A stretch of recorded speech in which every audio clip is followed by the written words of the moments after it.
مهلت الزمان أن يعفوني، فالصبر لم يطيقني، وجسدي بدا بالموت فورا، وبدأت أبكي نهارا وليلا، حتى نفد الصبر مني،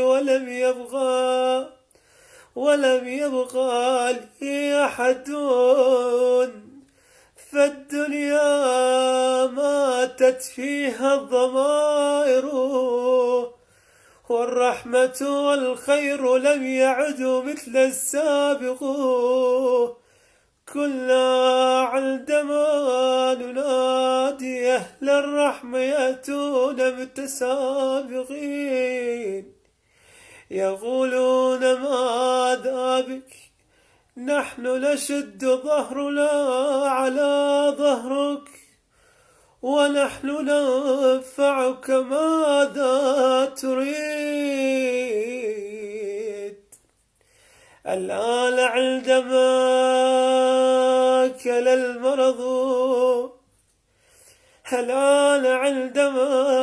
المرض جسدي، لم يسأل عني أحد، والله لم يعد لدي أحد، بس الواحد الأحد. الحمد لله على كل حال.